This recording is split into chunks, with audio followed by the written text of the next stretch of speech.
She's the reason our family failed. The mic screeched. The entire ballroom froze. Hundreds of eyes turned toward the stage as my father, Harold Whitaker, stood under the golden arch of roses, gripping my wrist like I was some kind of criminal. His voice thundered across the speakers, distorted and cruel. Before we begin, drop a comment and tell us what would you do in this situation? Be honest, tell me in the comments below. We read every comment. Let's begin. My heels scraped against the floor as he yanked me onto the platform, right beside my sister Olivia, who stood in her custom Vera Wang gown, jaw tight with barely concealed amusement. She destroyed this family, he shouted, breathing heavy. You all see her standing here pretending to celebrate Olivia, but don't be fooled. She's nothing but a shame. A curse. Gasps. Awkward laughter. Some stifled snickers. Glasses clinked down. Forks paused in midair. I felt 300 pairs of eyes on me. Judging. Mocking. My mother, Vivian, stood near the champagne tower with my Aunt Deborah, quietly nodding in agreement. My cousins, all dressed like they walked out of a Pinterest board, covered their mouths as they giggled.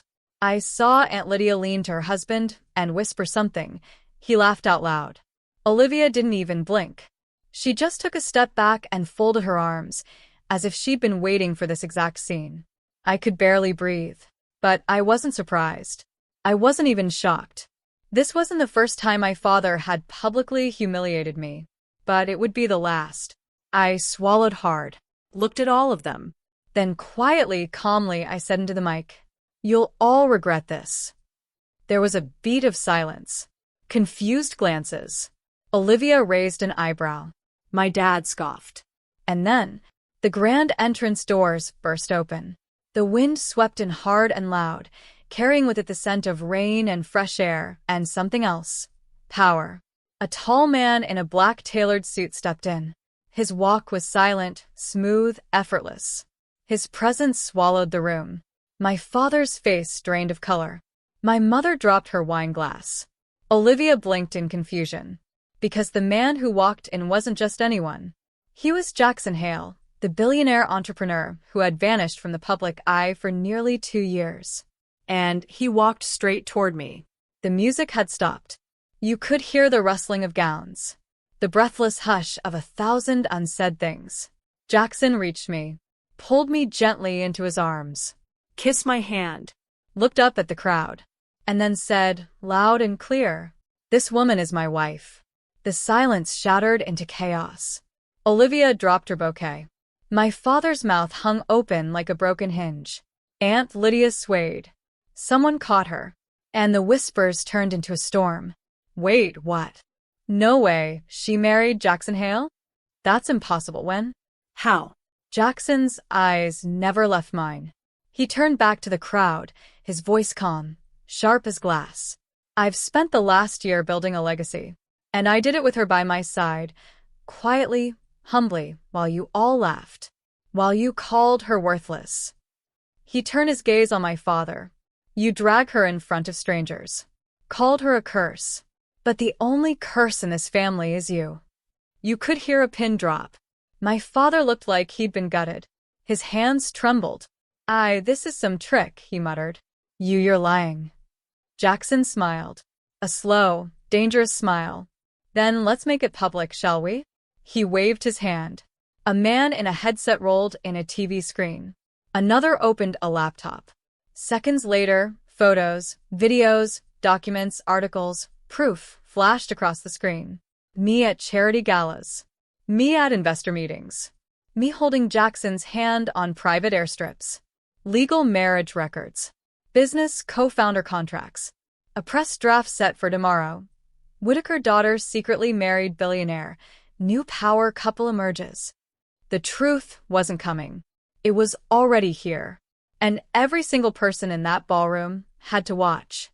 I turned back to the mic, looked at my stunned relatives. My shaking father. My mother, too shocked to blink. And softly said, I forgive you. But you were wrong. About everything. But I wasn't done. Not even close. Because what Jackson revealed next left them breathless. The screen behind us kept flashing. Every new image slammed harder than the last. There I was at a tech summit in Dubai, sitting beside Jackson. There we were at a children's hospital gala in Miami. Here, a Forbes headline. The mystery woman behind Hail Tech's rapid rise, uncovered. Every time a new photo appeared, the air in the ballroom got colder. People who once laughed were now frozen. And my father. He looked like the floor had cracked beneath him. But Jackson wasn't done. He held my hand and turned to face the crowd. I didn't come here to embarrass anyone, he said, his voice calm, deep, and echoing off the chandeliers. But today I watched the woman I love, the woman who's helped me build everything I own, be dragged onto a stage and humiliated by the very people who should have protected her. He stared at my father. You asked what she contributed to your family, Jackson continued. Let me answer that. She paid off your second mortgage 5 years ago. Gasps. My father flinched. She anonymously funded Olivia's wedding dress through a shell account because your business card got declined at the boutique last month. My sister's face drained of color. And that internship you bragged about to all your friends, Harold? The one that got your niece into Parsons? Jackson said with a raised brow. Yeah. That was me. Through her. Dead silence. The kind of silence that suffocates. I could feel their shame now, the way it crawled into their posture, made their eyes drop, their mouths shut. My mom opened her lips like she wanted to speak, but she couldn't find a single word. And then Jackson reached into his pocket and pulled out a single folded piece of paper. He handed it to me. Go ahead, he whispered gently. My hands didn't shake as I opened it. It was a deed, a property transfer. I blinked. Read again. I looked at my father and said, You remember the Whitaker estate? He didn't reply. Grandpa left it to you. You sold it when your debt collectors showed up. That land's been sitting there, empty until now. He nodded warily. I bought it, I said, voice firm. And last month, we started construction. He frowned. Construction? Jackson stepped in. We're turning it into a foundation center. Her foundation. A school and a resource center for underprivileged girls. My father opened his mouth, but I cut him off. You said I was the reason this family failed, I said softly. But all I did was try to help. Quietly. Because I knew you'd never admit needing me. Or that I was worth anything. The crowd watched in stunned silence. No one dared move. And now, I continued. I don't need your validation. Or your name. Because I've already built something better. My mother finally stepped forward. Emily, she said, her voice dry. Why didn't you tell us? I looked at her without anger. Only clarity. Because you didn't want to know, I said. You were too busy being ashamed of me. Olivia took a step forward now, her voice cracking slightly. You really married Jackson Hale? I nodded. She swallowed. But why didn't you tell us? Jackson answered for me. Because none of you ever asked who she really was, he said coldly. You just judged. You assumed. And you laughed. Then he turned to me, touched my face gently. You don't owe them anything. But if you want to leave, say the word. I looked out at the room. At all the people who called me useless, invisible, pathetic. At the cousins who mocked me, the aunts who whispered about me like I was diseased. I said, I'll stay. But only to make one final announcement. The mic buzzed slightly. I cleared my throat. Starting next month, we'll be launching 3 scholarship programs through the Hale Foundation, I said. One of them is reserved for girls who were discarded by their own families. Girls who were told they weren't good enough. I looked directly at my mother. It'll be named the Vivian Fund. Not because of you, but in spite of you. She looked like she might cry. But she didn't. She stood still, quietly unraveling. I looked at my dad. I don't hate you, I said. But I'm done letting you define me. And with that, I turned to Jackson, took his arm, and walked down the stage. But before we reached the doors, someone fell to their knees. Then another. Then another. Within seconds, the entire front row, my family, cousins, guests, were kneeling. Not in reverence. In regret. Because they knew. Everything had changed. And I I was finally free. The ballroom lights flickered gently as we stepped off the stage. The weight of silence lingered like fog, thick and unmoving, even as guests shifted awkwardly in their chairs, unsure whether to applaud, cry, or simply disappear. I didn't look back. Jackson's arm was steady beneath my hand, his presence a calming force in the eye of a storm I had endured for years. Together, we walked out the same gilded doors I'd entered through an hour earlier, but the girl who walked in wasn't the woman walking out. Outside, the wind was sharp. A Rolls-Royce Phantom sat at the curb, engine humming. Jackson opened the door for me. I turned to him before stepping inside. "I'm not angry," I whispered. "I know," he said. "But they needed to see it. All of it." I nodded. "I didn't do this to humiliate them."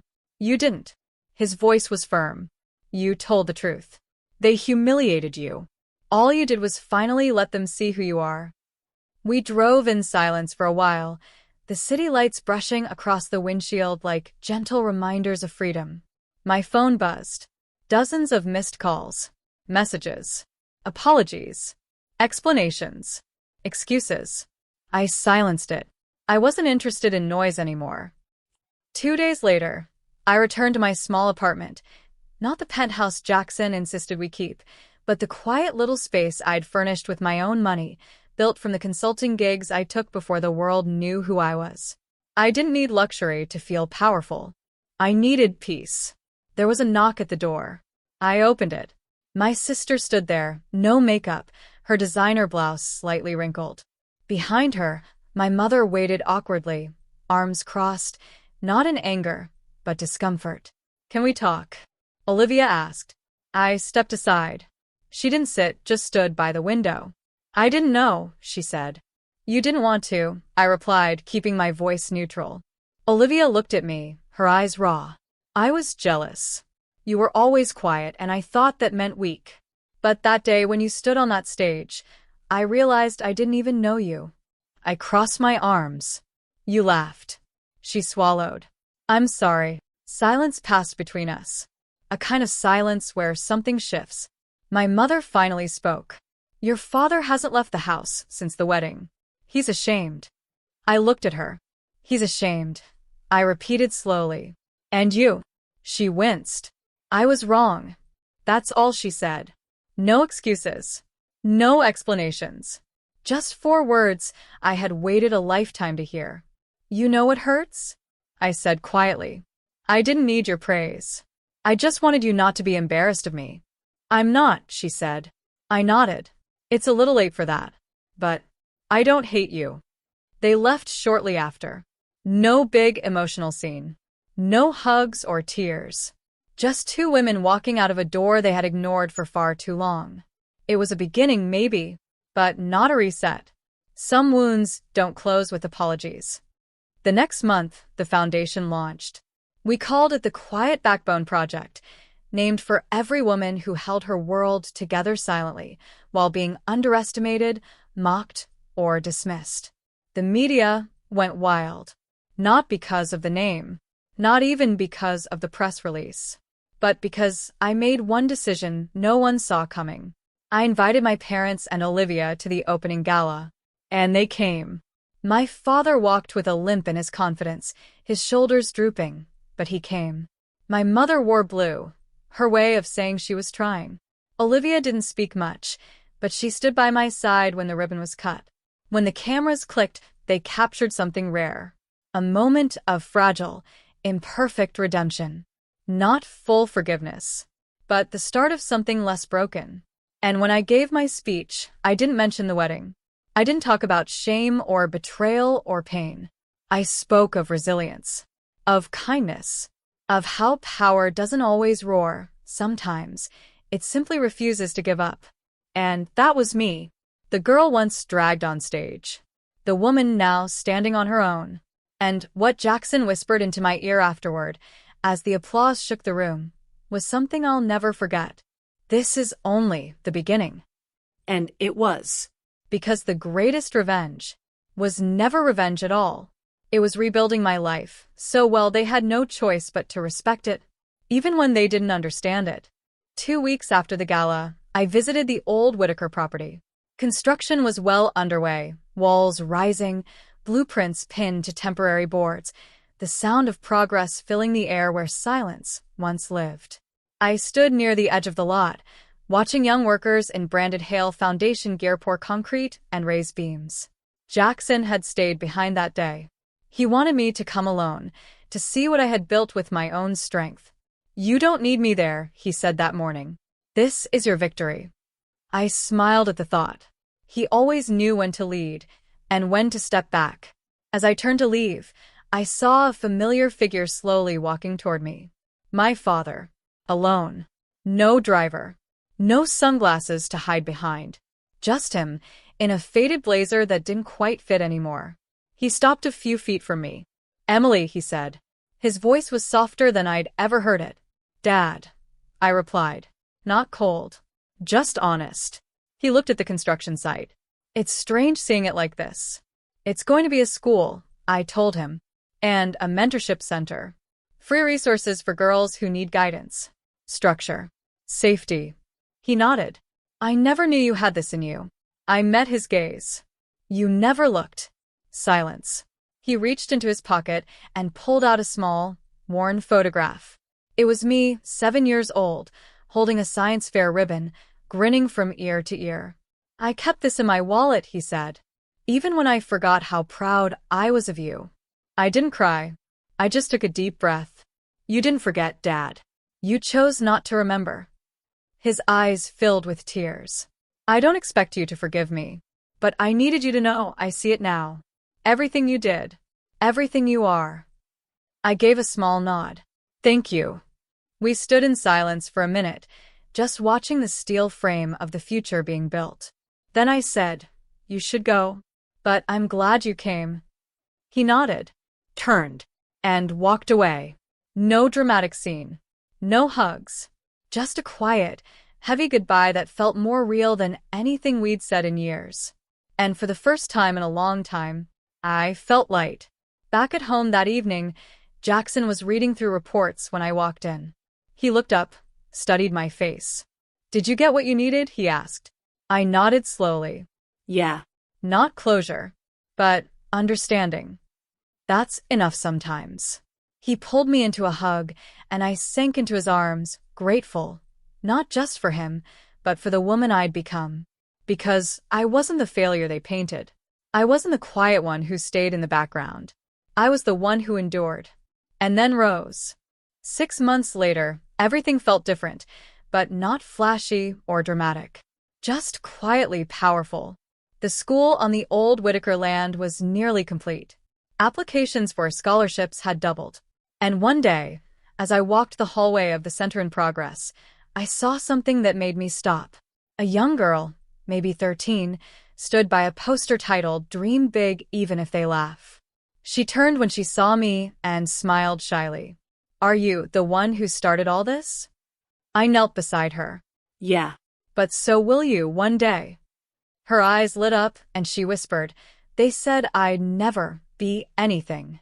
I smiled. So did they. And here we are.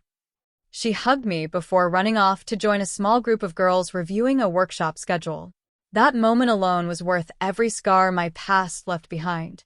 That night, Jackson and I stood on the rooftop of our townhome.